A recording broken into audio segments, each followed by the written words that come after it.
And so I talked about what Islam is, and I talked about a few common misconceptions. The most popular being that Muslim is a religion and that Islamic people are the people that follow Muslims, which is totally wrong. Muslims are the people that follow Islam. They're the equivalent, like this is Christians and this is Christianity, and they follow that. And so I talked about those misconceptions, but now I'm going to talk about the anti-sentimental feelings toward Muslims in the United States. Now, I think that you've probably encountered some anti-sentimental feelings, but you've probably just not seen that they were anti-sentimental. Like, for instance, on social media, I always see jokes of people making fun of Muslims for, say, how they dress or the Quran or something, just making wisecracks about that. And people laugh or repost it and they encourage it, but they don't really see how how painful that would be to see on your timeline. And so I just think that anti-sentimental feelings, they really, say the political election of 2016, Donald Trump, for instance, he's widely known for wanting to create a wall to keep out immigrants and et cetera, and he's also voiced so many other opinions that I don't want to get into because that's a show in itself. And so, also, there are so many stereotypes that come from anti-sentimental feelings toward Islamic people, and some aren't even stereotypes. Like, for instance, I was flying to Washington, D.C. by myself.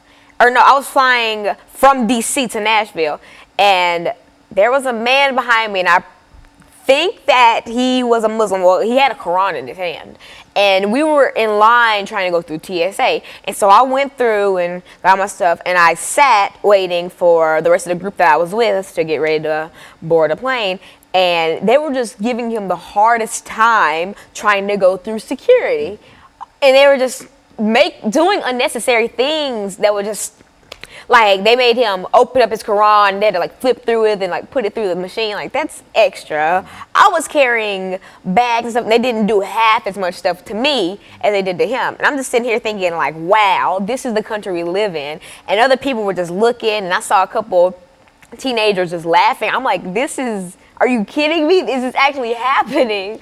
And it caught me off guard because I've always heard about stories like that, but I've never seen anything like that firsthand. And I thought about that the whole plane ride home, and I was just like, wow. And so we see things like this. And for instance, we see things like this and we don't ever take a stand. Now, there are some brave souls who do, but for the most part, people don't. And another thing that really, really irritates me, people are always talking about ISIS, which is a terrorist group that needs to be stopped ASAP. The biggest thing that irks me is people who think that all followers of Islam are part of ISIS. That is not what's going on at all. That's like saying all people who listen to hip hop are drug dealers, or all people who listen to soul are hippies. You can't judge an entire race or group or party by one thought. Like, I grew up in a Democratic household, but I can tell you that not all Democrats hate gays or whatever. And I can tell you that not all Democrats hate Republicans. It's just, I hate stereotypes like that. And I hate when people try to classify large groups by one thing that just so happens to be popular among that group of people. Like, yes, a lot of people in the world like fried chicken. Yes, a lot of black people like fried chicken. Not all black people like fried chicken, and I wish people would get that through their heads. Well, Lana, when you see people thinking in terms of animosity toward these various groups, we've got about 2 minutes in this segment. When you see people thinking about the animosity toward various groups, to put it within the African-American context, and you think in terms of slavery, the Civil War, and then the 13th, 14th, and 15th Amendment, are you contending, or are you saying that all of these groups, no matter what group they might, what religion they might belong to, have the same constitutional and civil rights liberties. Is that what we're saying here? Everybody deserves a chance at life. Everybody deserves a chance to be able to walk through TSA without being double-checked just because of the traditional dress that they're wearing. Everyone deserves a chance to be able to walk freely down the street without being called ISIS. Every black woman deserves the right to walk down the street without being called I don't know if I can say that on TV. No, but I'm don't not say going to. And And every white person deserves not to be able to be labeled as, every white Southern person deserves not to be able to be called KKK or say some stupid stereotype like they date their cousins or something. Because, I mean, sure, that may have happened in the South, but you can't classify a whole group of people by that one thing. And that's my biggest issue. And I wish that there were more groups that were fighting for the rights of the minorities that people kind of sweep under the rug. Like, for instance, for black people, they have the NAACP, which is the National Association for the Advancement of Colored People. And they fight for our rights, but how many groups do you see? And there are plenty of black rights groups like the Black Panthers and the NAACP, et cetera, et cetera. But how many Islamic groups do you see that fight for the rights of Islam? Okay, so what we'll do, we'll take this second commercial break, and we'll be back with our audience following this very, very short commercial break.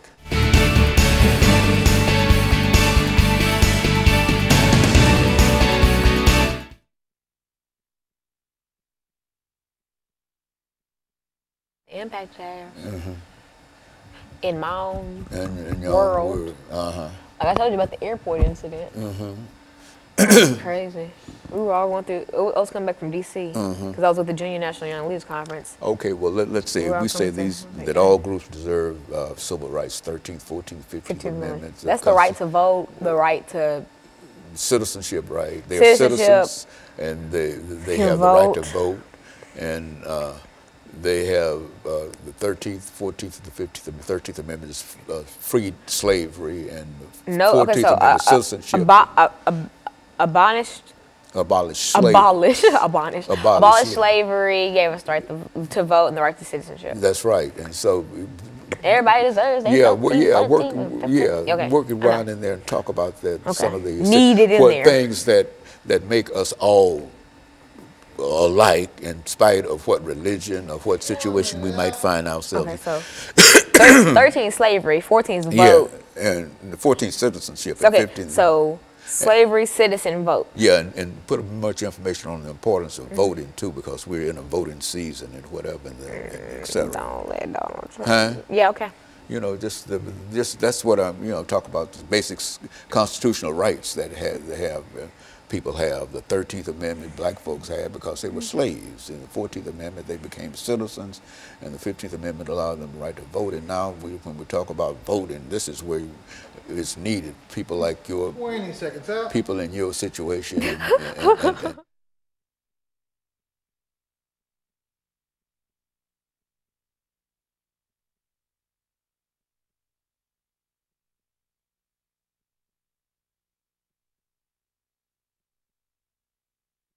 thank you, and welcome back to the final segment of the show for today. We're talking to Alana McLaughlin, and she's giving us some information in reference to anti-Islamic sentiment in the United States of America. Now, Alana, you've covered quite a bit of information during the first and second segment. Let's give you the opportunity during the final segment to deal with some of the other aspects of this anti-Islamic sentiment. All right, and so if you're just tuning in the second segment, I talked about one personal experience that I saw anti-Semitism. Sentiment, oh my God, sentiment going on towards a man who was carrying a Quran. He had on a traditional dress from some country. I'm not quite sure because I haven't really taken any cultural classes. But he was an American. He was carrying a Quran, so I'm going to make an inference that the man was a Muslim. And so we were kind of okay, I was in Washington, D.C., so I was at John F. Kennedy Airport, and I was trying to go to Nashville. And so I was going through TSA, and he was behind me. And so I got all my stuff packed. I put it in the little cubbies. They put it through. I got my stuff back. It was over with. And I was waiting on the chaperones that I was with to accompany me onto the flight and all that. So I kind of sat down and I was observing what else was going on at the airport. And I saw TSA kind of giving the man who was behind me a hard time. Like, for instance, they made, what they would do, like, this is his Quran. They would open it and just, like, kind of manhandle it, trying to see if there was anything in there, and they were shaking it. Like, it was, and it didn't look in too great a condition, so it looked like it could have snapped like that. And it was just, they were doing so much extra, and that really just made my blood boil, because at that time there wasn't anything I can do, because I couldn't go up there, because once you go through TSA, I couldn't go straight, because as he was coming through it, I couldn't go through that line, and everything was too busy, so I couldn't really do anything about it except, you know, tell the chaperones I was with, and even they expressed their own disgust about it. And that just really made me think, wow, like, that's something that happens so often, but it's never reported on websites, etc. But let that have been any other race getting racially profiled, I promise you it would have been everywhere. If that was me and they were double checking my stuff and asking me stupid stuff like, do I live in Chicago, or do I have a father, and stupid stereotypical things like that, trust me, it would have been on News Channel 5 like that, or on Fox 17. So you find that this is quite prevalent. It's quite prevalent in terms of the denial in a real sense of people's constitutional rights. It is. Citizenship rights and whatnot. Is that what you're saying here? It is, and that's why I feel like there are certain political candidates who do not encourage equality. I'm not going to go into name dropping or anything, but there are certain candidates that do not support equality, and I feel like, okay, right now the two top candidates are Donald Trump and Hillary Clinton, and that's just, you just really can't fight that. And I feel like, since I'm not old enough to vote, I'm just watching this unfold, and I'm not making any certain choice because my opinion wouldn't really be taken for anything because I can't vote. But I'm watching this unfold, and I'm listening to both of their speeches and all the things that they promised to do with America. And I'm just sitting here thinking, like, wow, one of these candidates really wants an America that's built around him and people who are like him, that 1%.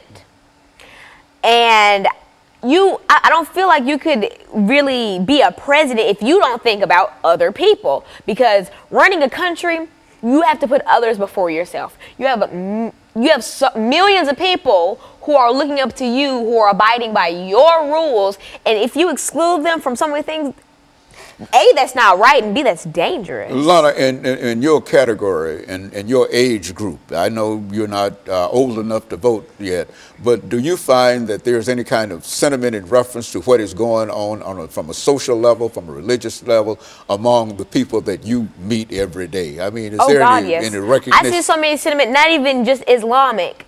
I see so much sentiment towards me going to school from my peers, because I was blessed with a brain and I've put my brain to use. So I'm in a lot of extracurricular activities that are academic based. So I've been called things like, I've been told things like, I don't want to be black because all I do is hang around white kids, and I'm so white and things like that. But the last time I checked, I don't look that white. So you think that in a real sense that there's quite a bit of really racism in a real sense among people of your age, and what are you doing to try to change that in order to make the world that we live in a better world? What are you doing, and what do you find that some of your peers can do? You know, first of all, what I personally do is I don't feed into it. I'm not going to fight some ignorant child who comes up to me spurring and spitting out a bunch of racial slurs towards me, because that's not going to do anything but end in a fight, and that's just not what I'm about to do. First of all, I'll calmly ask them, why do you feel the way that you feel about that? And if they have sense enough to give me an answer, I'm not going to bash them for that answer, because they probably, because see, racism, you're not born racist, you're taught racism. If they're saying all that to me, they probably grew up or in a household or a neighborhood where things like that were just Common Core. And so I asked them, say, let's make a mock conversation. You're so white, all you do is hang around white kids. Well, why do you think that I'm so white? Because all you do is hang around white kids. Well, it's not necessarily my fault. Say if I'm in a homeroom that's basically, in a lot of schools, they choose your classes by test scores. And so there will be, say, 6 teachers that have 2 advanced, 2 proficient, 2 basic, or a basic and a below basic. And so it is not my fault that in, say, a certain school, there are a lot of advanced students who just so happen not to be African American. That's not my doing, and I didn't ask for that to happen. And if I hang around all white kids, I just hang around my homeroom because those are the people that I know.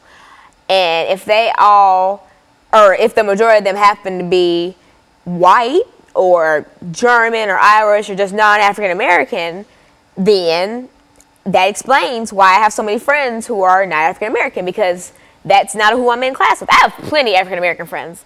I'm in plenty things where I'm with plenty of African American people. Like, for instance, when I went to the Junior National Young Leaders Conference, it was a melting pot full of people. Like, there were so many different races. We even had a girl from Germany come. Like, it was just an awesome thing, and I got to learn about so many different cultures, and it was just so eye-opening. And so, Alana, today what you're saying here is that while there might be anti-sentiment, whether or not only against Islamic and et cetera, that you believe that everybody ought to try to practice not only love, but recognize that each person has the 13th, 14th, and the 15th Amendment rights, and that they ought to be free, and everybody ought to be equal. Is that what we're trying? Is that what you're trying? Speaking of those, the 13th Amendment banned slavery. The 14th gave us citizenship, and the 15th Amendment, people need to go out and vote. It's voting season right now. That is the biggest thing I want to emphasize. If you are strong-willed and you want America